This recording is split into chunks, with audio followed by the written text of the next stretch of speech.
Assalamualaikum warahmatullahi wabarakatuh. Perkenalkan, saya Pravista Ningtyas dari UPT SDN Pager Gunung 3 CGP Angkatan 11 Kabupaten Blitar.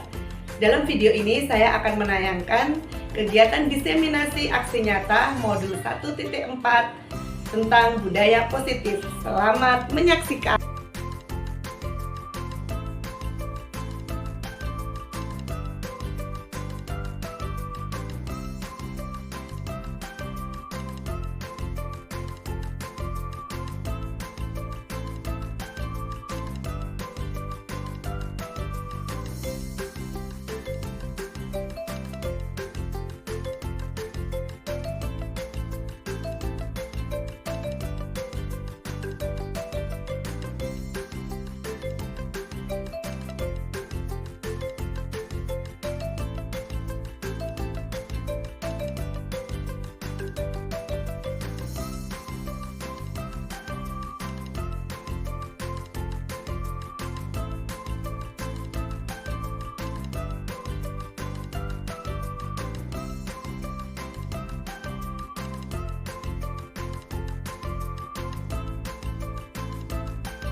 Assalamualaikum warahmatullahi wabarakatuh. Waalaikumsalam warahmatullahi wabarakatuh. Selamat siang, Ibu Dinda yang terhormat, Ibu Kepala Sekolah SDN Pager 7 serta ibu-ibu peserta kegiatan diseminasi CGP Angkatan 11 Kabupaten Blitar. Pertama-tama marilah kita mengucapkan puji syukur kehadirat Allah Subhanahu wa Ta'ala yang mana pada siang hari ini kita semua bisa berkumpul di sini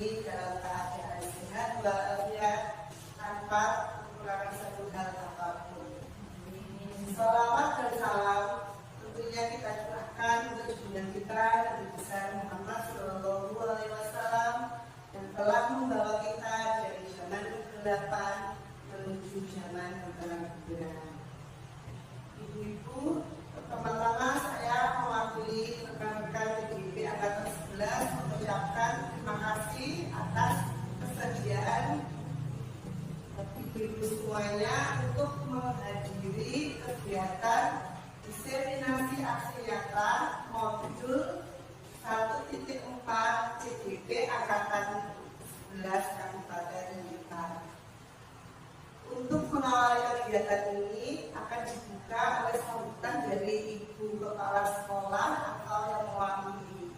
Kepada beliau kami persilakan. Assalamualaikum warahmatullahi wabarakatuh. Waalaikumsalam. Saya ucapkan selamat datang untuk peserta diseminasi budaya positif di sekolah kami.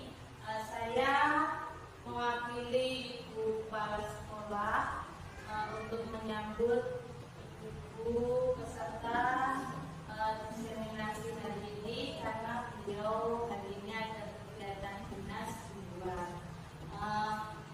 Terima kasih untuk waktu dan kesediaannya datang ke SD kami dalam rangka mengikuti diseminasi ini. Saya sebagai wakil dari kepala sekolah sangat mendukung program CGP atau guru penggerak ini karena dapat meningkatkan kompetensi bagi peserta guru penggerak. Untuk itu saya nyatakan diseminasi budaya positif pada siang hari ini dibuka dengan ucapan Bismillahirrahmanirrahim. Bismillahirrahmanirrahim. Saya rasa cukup sekian sambutan dari saya. Saat ini Assalamualaikum warahmatullahi wabarakatuh. Acara selanjutnya yaitu pembacaan doa. Kepada yang bertugas kami persilakan.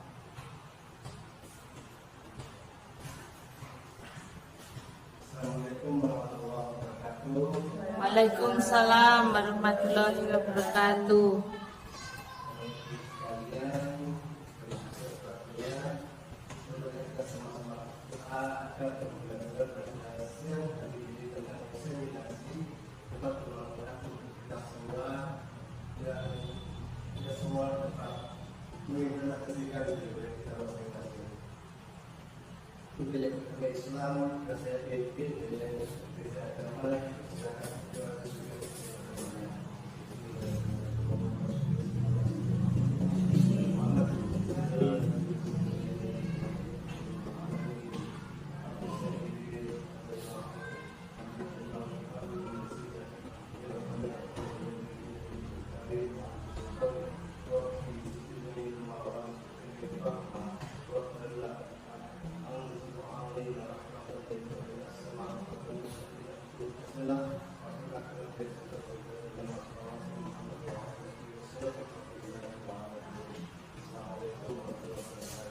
Waalaikumsalam warahmatullahi wabarakatuh. Waktu Indonesia Raya.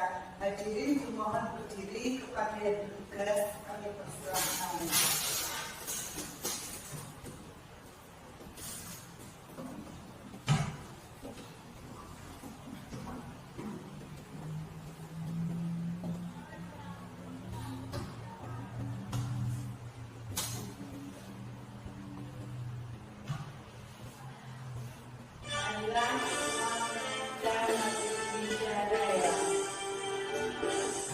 Indonesia tanah air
Tanning Tian dari UPT SDN Pagert Gunung 3, CGP Angkatan 11, Kabupaten Blitar. Untuk yang selanjutnya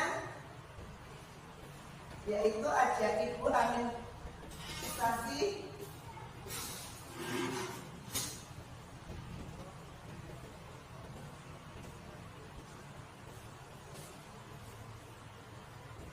Assalamualaikum warahmatullahi wabarakatuh. Perkenalkan, saya administrasi, saya dari UPT SD Negeri Cisanil 7. Saya CGP Angkatan 11, kelas 2B. Terima kasih. Berikutnya, untuk selanjutnya bisa dilanjutkan oleh Bu Yati.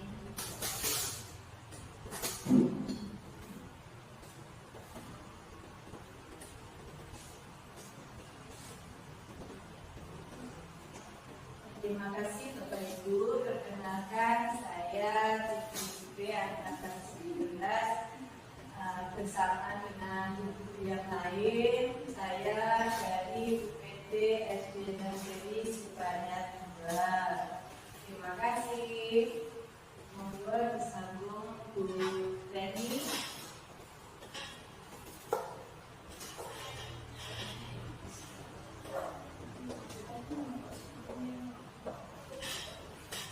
Terima kasih untuk waktu yang telah diberikan. Selamat siang Ibu-Ibu. Siang. Perkenalkan, saya Reni Indrawati dari UPT SDN 2. Saya CGP Angkatan 11. Terima kasih. Untuk selanjutnya silakan Bu Wisnu.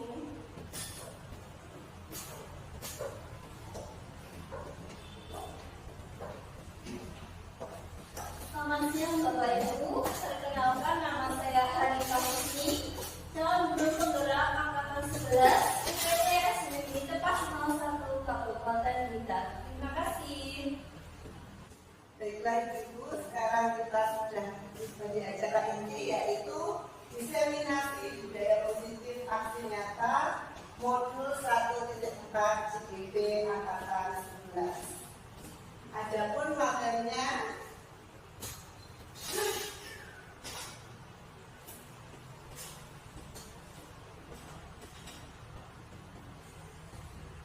berikut adalah materi diseminasi kita pada siang hari ini.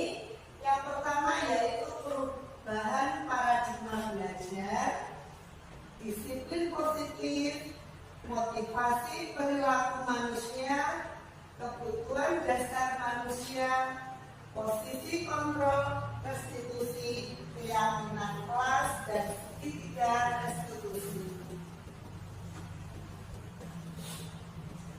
Yang pertama yaitu perubahan paradigma belajar. Kalau paradigma belajar pada zaman dulu yaitu pembelajaran berpusat pada guru. Keadaan murid itu disamaratakan. Kemudian yang kedua, murid diajarkan dengan sumber belajar dan cara yang sama atau monoton, begitu ya Ibu. Kemudian yang ketiga, murid dikatakan berhasil jika nilainya bagus atau di atas KKM. Kalau zaman kita dulu menggunakan paradigma yang seperti ini, jadi murid itu dikatakan pintar, dikatakan bagus kalau nilainya 100. Padahal kalau sekarang sudah berbeda ya. Yang sekarang pembelajaran itu harus berpusat pada murid. Pembelajaran harus lebih menyenangkan melalui pembelajaran yang berdiferensiasi seperti membuat keyakinan kelas, berbagai proyek yang dilakukan. Yang ketiga, murid sekarang bebas memilih sumber dan cara belajar sesuai dengan bakat dan minat serta potensinya. Pembelajaran berkolaborasi dengan berbagai pihak, baik itu orang tua, teman maupun tokoh masyarakat. Jadi kita sebagai guru sekarang harus bisa menjalin kolaborasi dengan berbagai pihak. Selanjutnya, yang kedua yaitu disiplin positif.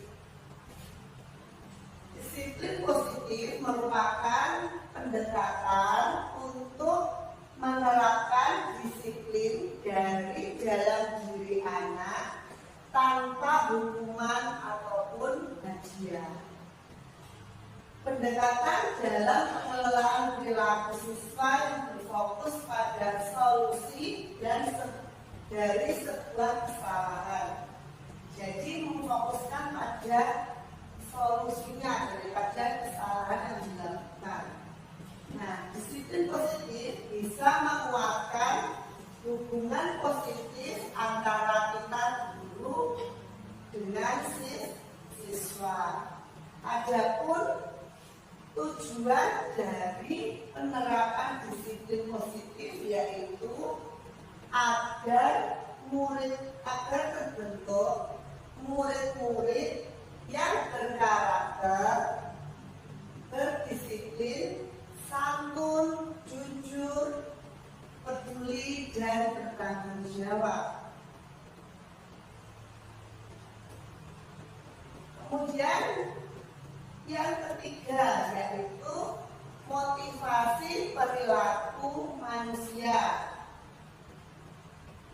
Adapun tujuannya antara lain sebagai berikut. Yang pertama, untuk menghindari ketidaknyamanan atau hukuman. Yang kedua, untuk mendapatkan imbalan atau penghargaan dari orang lain. Yang ketiga, untuk menjadi orang yang mereka inginkan dan menghargai diri sendiri dengan nilai-nilai yang mereka percaya.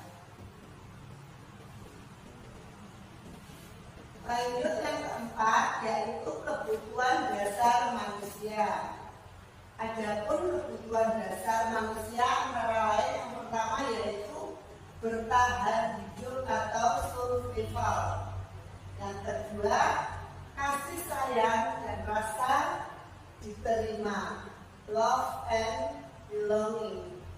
Yang ketiga, kebebasan atau freedom. Yang keempat, kesenangan atau fun. Dan yang terakhir, penguasaan atau power. Untuk yang pertama, kebutuhan hidup adalah kebutuhan yang bersifat fisiologis untuk bertahan hidup. Misalkan kesehatan, kemudian rumah, dan makanan. Komponen psikologis pada bagian ini juga meliputi kebutuhan akan rasa aman. Untuk yang kedua, kasih sayang dan rasa diterima. Kebutuhan ini adalah kebutuhan untuk disayangi, diterima, meliputi kebutuhan akan hubungan dan koneksi sosial, kebutuhan untuk memberi, menerima kasih sayang, dan kebutuhan untuk merasa menjadi bagian dari suatu kelompok. Kebutuhan ini juga meliputi keinginan untuk terhubung dengan orang lain, misalkan seperti teman, keluarga, pasangan hidup, teman kerja, binatang peliharaan, dan kelompok di mana kita tergabung. Yang selanjutnya yaitu kebutuhan pengakuan atas kemampuan atau penguasaan. Kebutuhan yang ini berhubungan dengan kekuatan untuk mencapai sesuatu, menjadi kompeten, menjadi terampil, diakui atas prestasi dan keterampilan kita, didengarkan dan memiliki Kebutuhan ini juga meliputi keinginan untuk dianggap berharga, bisa membuat perbedaan, bisa membuat pencapaian diakui, dihormati. Nah, ini meliputi self-esteem dan keinginan untuk meninggalkan pengaruh. Yang selanjutnya yaitu kebebasan atau kebutuhan akan pilihan. Kebutuhan untuk bebas ini adalah kebutuhan akan kemandirian, otonomi, memiliki pilihan, dan mampu mengendalikan arah hidup seseorang. Anak-anak dengan kebutuhan kebebasan yang tinggi menginginkan pilihan. Mereka itu perlu banyak bergerak, suka mencoba-coba, tidak terlalu terpengaruh orang lain, dan senang mencoba hal yang baru dan menarik. Kemudian kebutuhan selanjutnya yaitu kesenangan, kebutuhan akan merasa senang, di mana kebutuhan ini adalah kebutuhan akan mencari kesenangan seperti bermain dan tertawa. Belajar menghubungkan kebutuhan akan kesenangan dengan belajar. Anak-anak dengan kebutuhan dasar kesenangan yang tinggi biasanya ingin menikmati apa yang dilakukan. Mereka juga bisa berkonsentrasi tinggi saat mengerjakan hal-hal yang disenangi. Mereka itu suka permainan dan biasanya suka mengoleksi barang, suka bergurau, suka melucu, dan juga menggemaskan. Bahkan saat mereka bertingkah laku buruk, mereka masih terlihat lucu. Nah, di sini adalah kebutuhan dasar yang tidak terpenuhi. Semua orang tentunya senantiasa berusaha untuk memenuhi kebutuhannya dengan berbagai cara.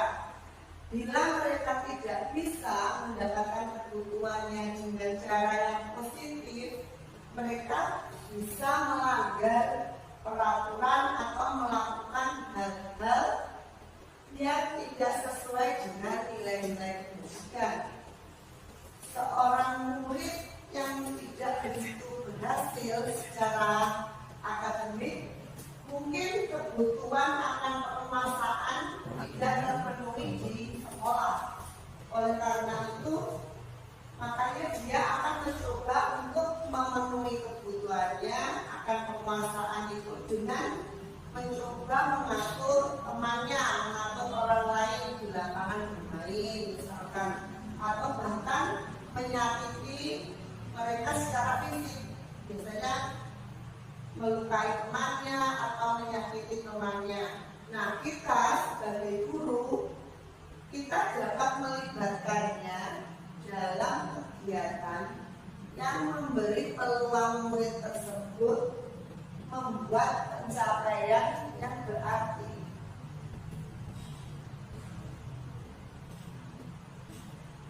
Seseorang yang tidak merasa diterima oleh teman-temannya, kebutuhan akan kasih sayang dan rasa diterimanya itu tidak terpenuhi. Oleh karena itu, dia mungkin akan memiliki satu teman saja, tidak banyak teman, dan biasanya mereka memisahkan diri dari yang lain. Sebagai guru, kita bisa membangun hubungan yang bisa membangun kepercayaan dan keintiman dengan anak ini. Nah, Blazer menyatakan bahwa kapasitas ini juga ada di dalam diri kita. Jika kita dapat mengidentifikasi kebutuhan apa yang mendorong perilaku kita, maka perubahan perilaku positif dapat dimulai dengan mencari solusi untuk memenuhi kebutuhan tertentu dengan cara yang positif. Nah, untuk yang selanjutnya ada breathing ya, Ibu, Bapak Ibu, biar kita tidak mengantuk. Baiklah, bisa saya minta untuk berdiri. Nah, breathing ini biasanya saya lakukan di kelas ya. Monggo nanti bisa mengikuti saya contohkan terlebih dahulu. Nah, kalau saya bilang buka, maka tangan dengan buka ya. Buka, tutup, buka, tutup. Bertepuk tangan. Buka, tutup, buka, tutup. Bertepuk tangan. Digulung-gulung, digulung-gulung. Sambil tersenyum gigit. Digulung-gulung, digulung-gulung. Sambil tertawa. Itu ya, satu kali lagi ya yang keras biar kita lebih semangat. Oke, sambil nyanyi bersama ya. 1, 2, 3. Buka, tutup, buka, tutup. Bertepuk tangan. Buka, tutup, buka, tutup. Bertepuk tangan. Digulung-gulung, digulung-gulung. Sambil tersenyum gigit. Digulung-gulung, digulung-gulung. Sambil tertawa. Tepuk tangan dulu. Terima kasih, bisa duduk kembali.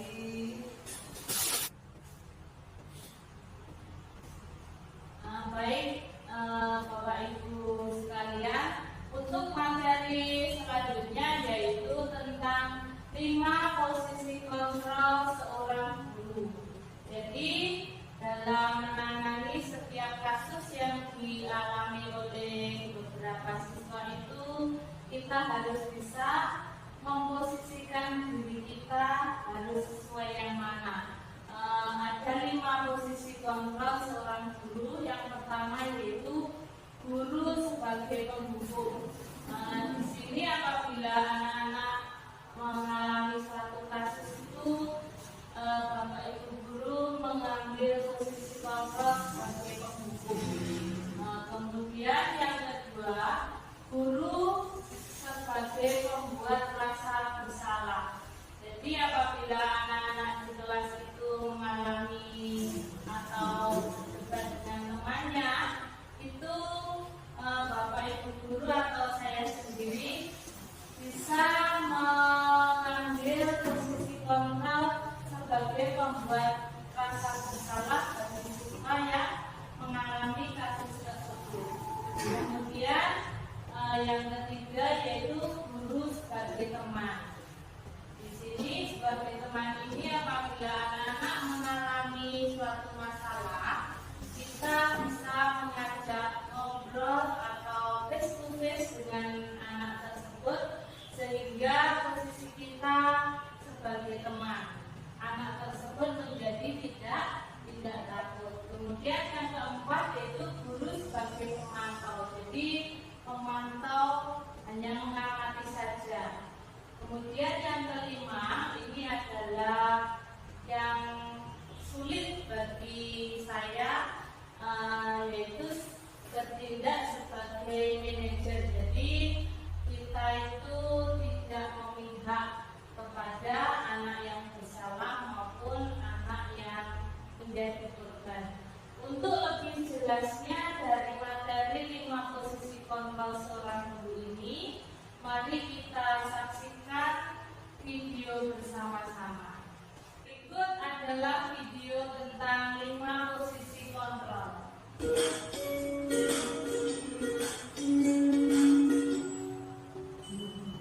Salam bahagia Ibu dan Bapak Guru hebat. Dalam penerapan disiplin positif restitusi, salah satu program yang dikembangkan adalah 5 posisi kontrol. 5 posisi kontrol dalam restitusi adalah proses perjalanan seorang pendidik agar dapat mengenali dirinya. Pada video kali ini, kita akan membahas tentang 5 posisi kontrol yang dikembangkan oleh Diane Russell dan contoh penerapannya.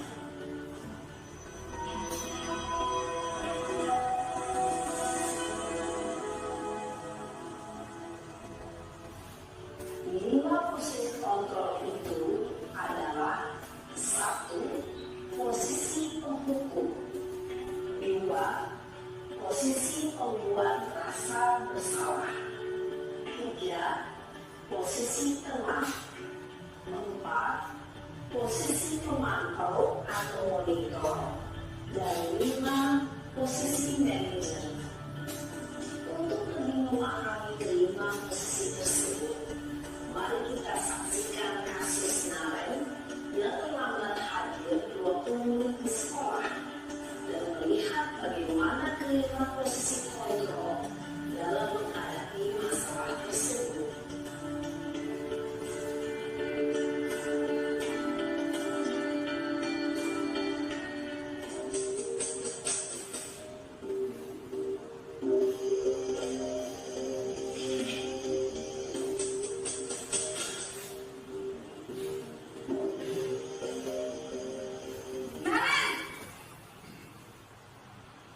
Sini kamu. Selamat pagi, Bu. Selalu terlambat. Kamu deh pasti terlambat. Maaf, Bu. Saya Apa? Apa coba? Alasan kamu apa lagi? Kapan sih kamu tidak terlambat? Malas sekali ya kamu jadi anak.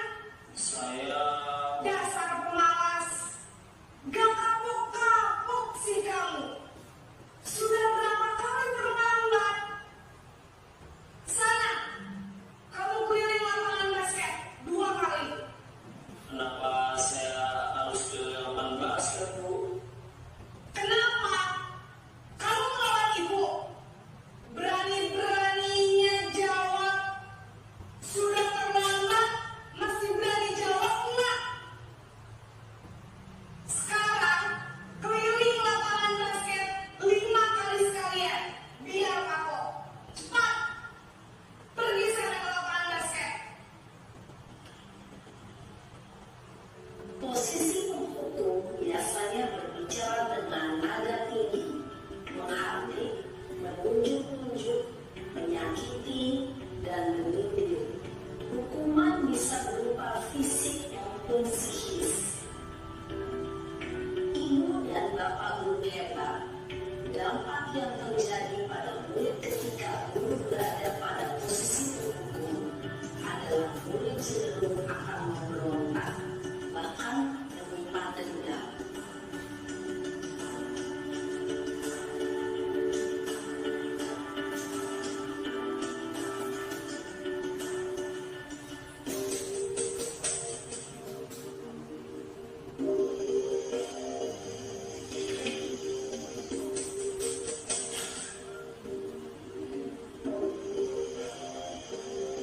Naren!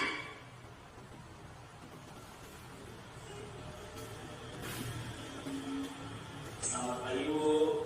Naren, kamu kenapa terlambat lagi, nak? Ya Tuhan, Naren, kamu senang ya bikin ibu susah ya? Kalau kamu terlambat lagi, nanti ibu yang ditegur bapak kepala sekolah, nak. Disangka ibu tidak bisa membina kamu.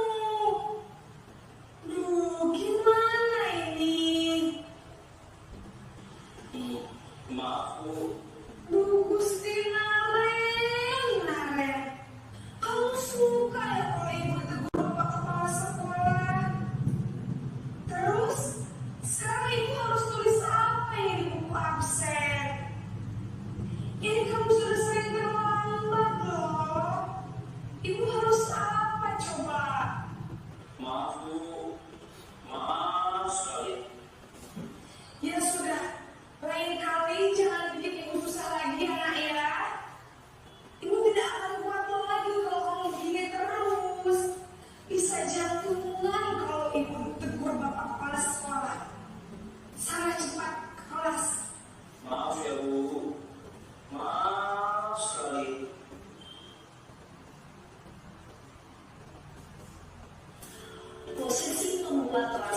bersalah berbicara dengan nada tenang, cenderung lembut. Namun kata-kata yang diutarakan membuat murid merasa menjadi orang yang gagal, memandang buruk dirinya sendiri, merasa tidak berharga, dan tidak sanggup membahagiakan orang lain. Ketika guru mengambil posisi pembuat rasa bersalah, murid akan menganggap dirinya yang bersalah dan ia akan menyimpan emosi negatif tersebut di dalam dirinya.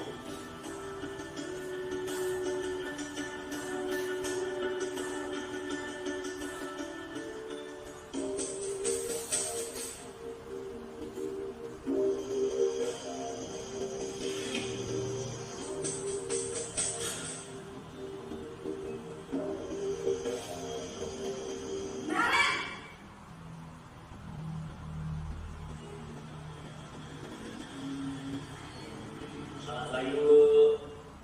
Wah, sudah jam berapa ini, Nak? Terlambat lagi ya, sayang. Iya, Bu. Habis ibu saya lupa membangunkan saya, Bu. Kamu malah menyalahkan ibu kamu. Kamu bukannya anak yang paling kencang. Kok terlambat sih? Iya, Bu. Saya memang kurang bangun tadi. Jadi biarpun saya lari kencang, tetap nggak kejar, Bu. Ya sudah sana.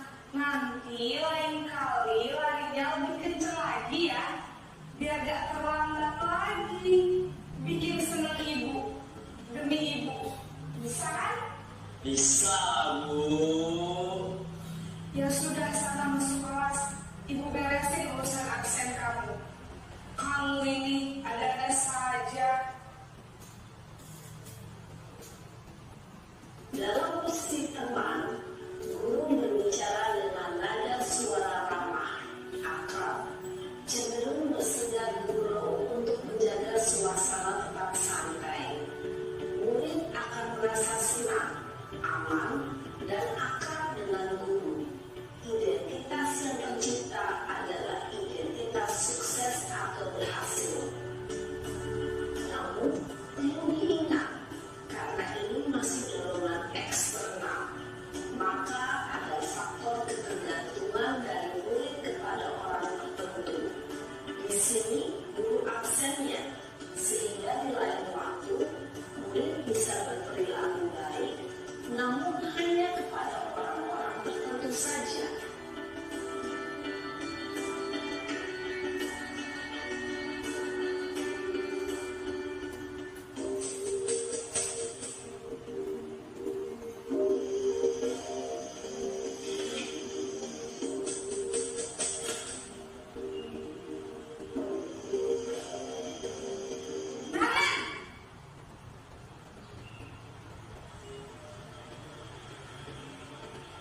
Selamat pagi, Bu.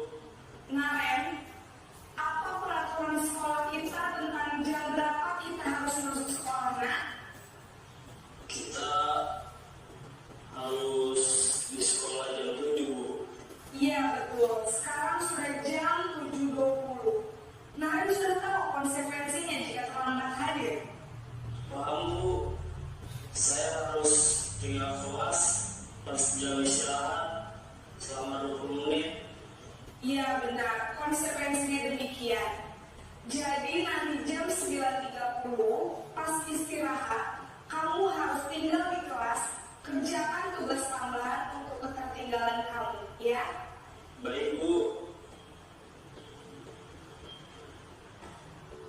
Posisi pemantau mengandalkan penghitungan atau data untuk mengontrol murid. Guru mengarahkan murid berdasarkan peraturan dan konsekuensi. Seorang pemantau menunjukkan bahasa tubuh dan ekspresi wajah yang datar dan cenderung formal.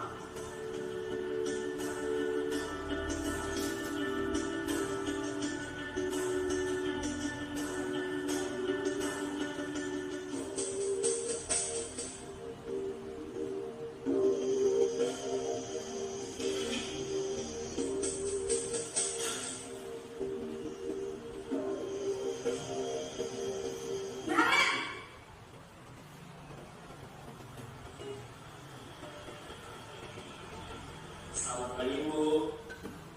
Selamat pagi Naren. Maaf Bu, saya terlambat. Iya, sekolah masuknya jam 7, sekarang sudah jam 7.20.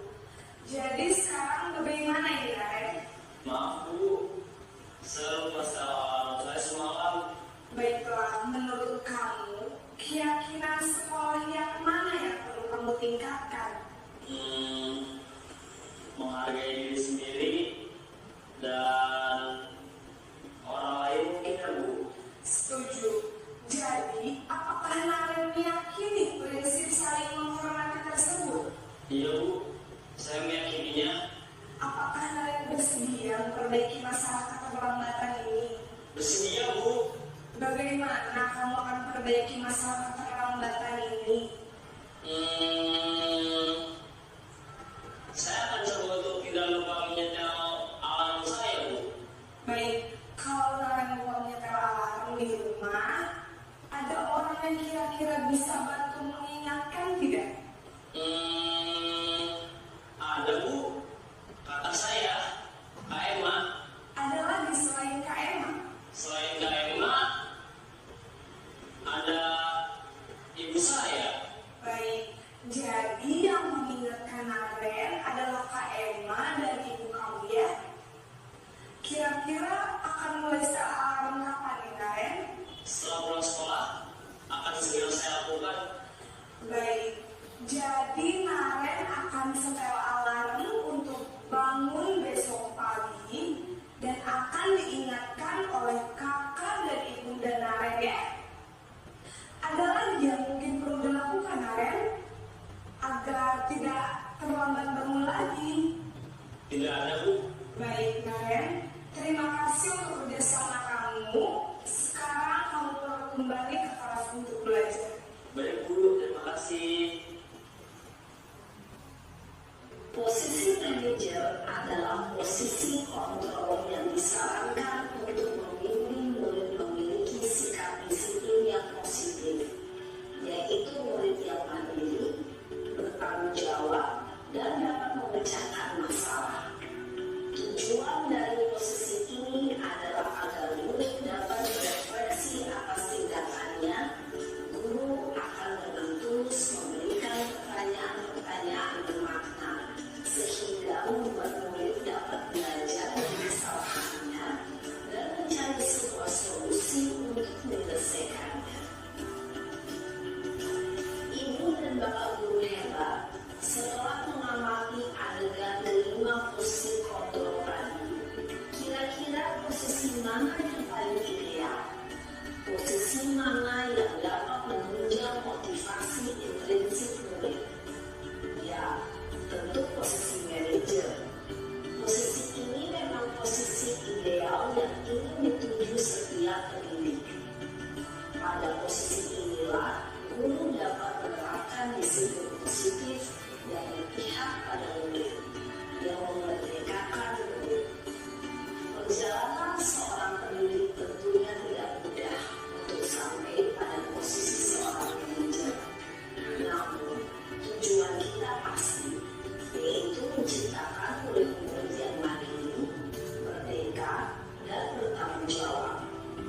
Semoga penggambaran 5 posisi kontrol yang telah diperlihatkan ini dapat menjadi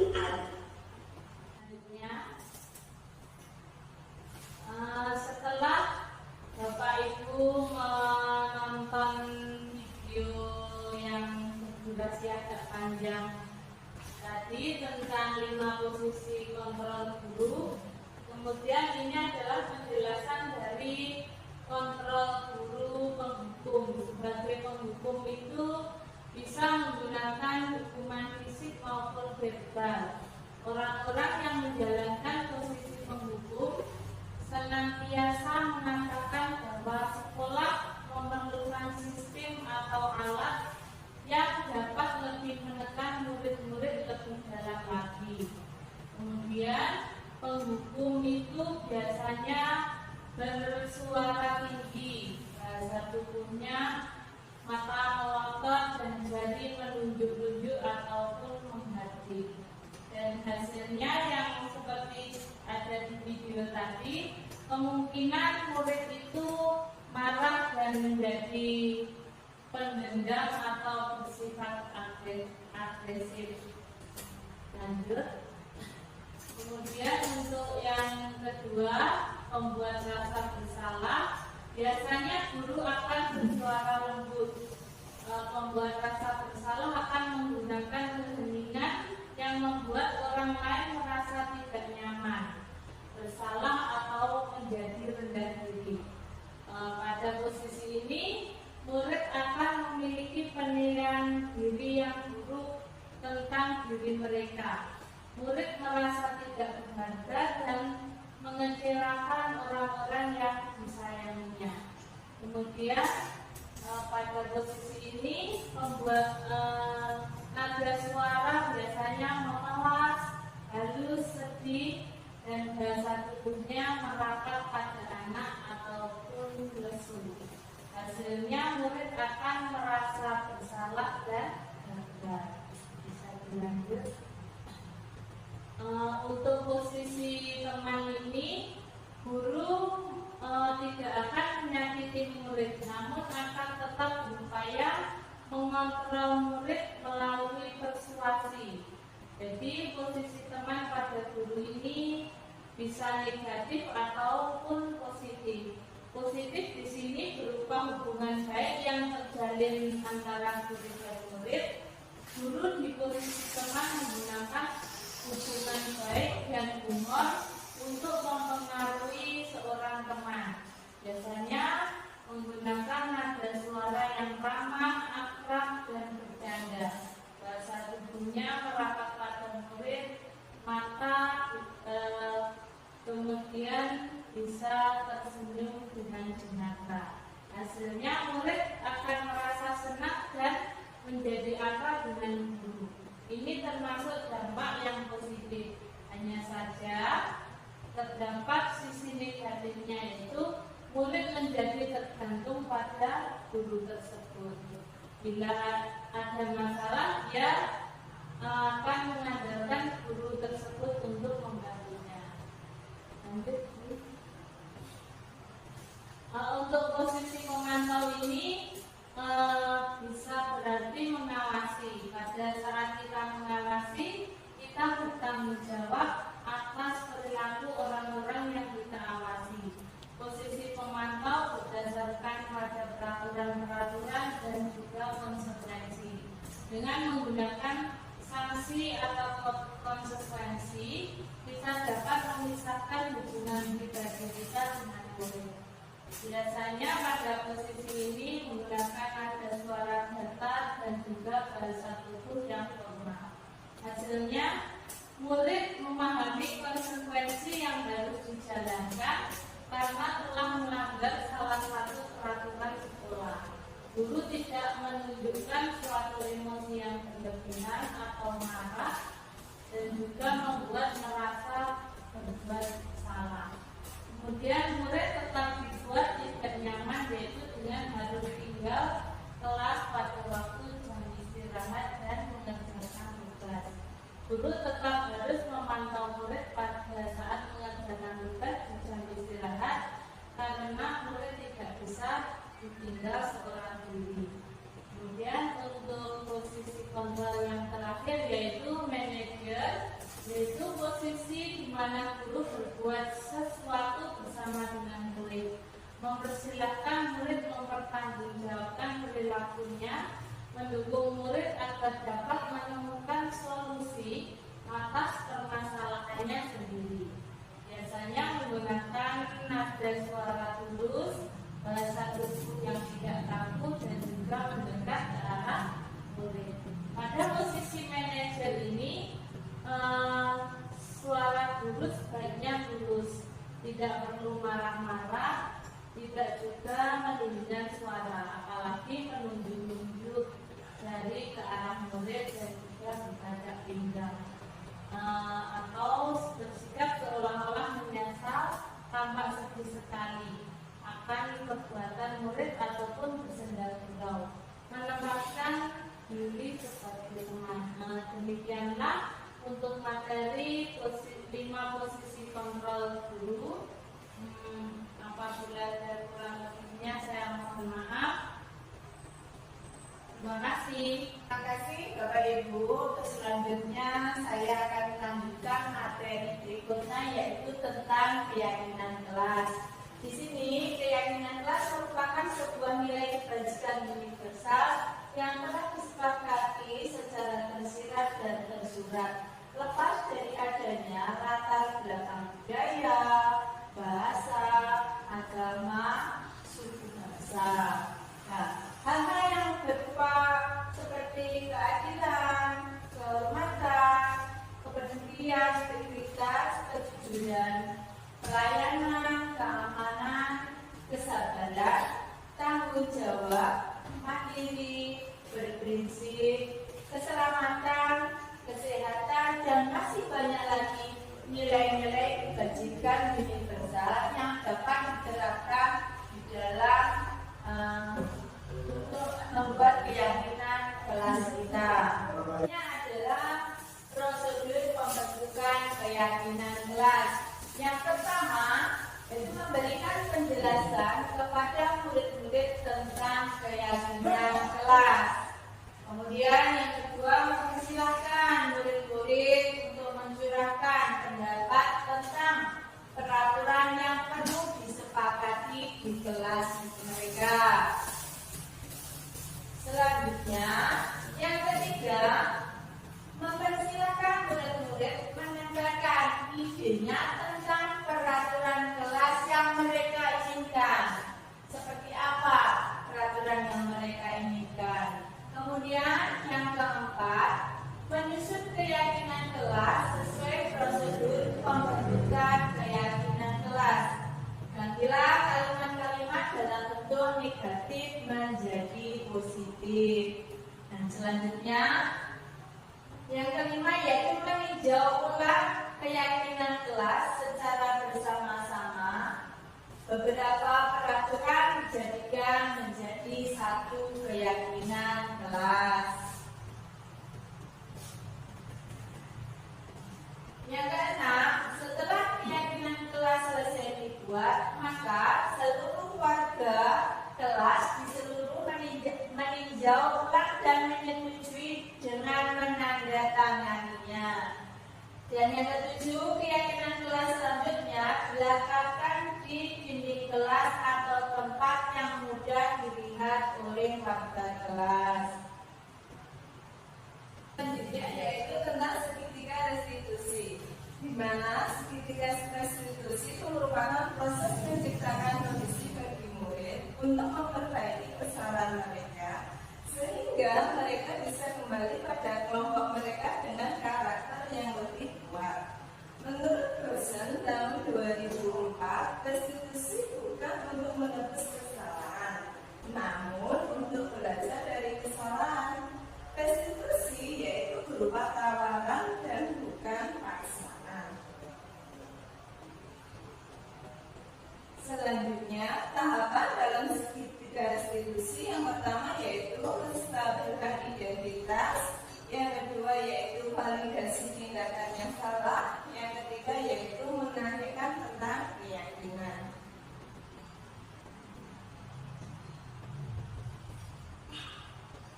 Yang pertama, menstabilkan identitas, yaitu bagian dasar dari segitiga restitusi yang bertujuan untuk mengubah identitas anak dari orang yang gagal karena melakukan kesalahan menjadi orang yang sukses. Anak yang melanggar peraturan karena sedang mencari perhatian adalah anak yang mengalami kegagalan. Dia mencoba untuk memenuhi kebutuhan dasarnya, namun ada benturan. Kalau kita mengkritik dia, maka kita akan tetap membuatnya dalam posisi gagal. Kalau kita ingin dia menjadi efektif, maka kita harus meyakinkan si anak dengan cara mengatakan kalimat-kalimat ini. Di antaranya yaitu, berbuat salah itu tidak apa-apa. Tidak ada manusia yang sempurna. Saya juga pernah melakukan kesalahan seperti itu. Kita bisa menyelesaikan ini.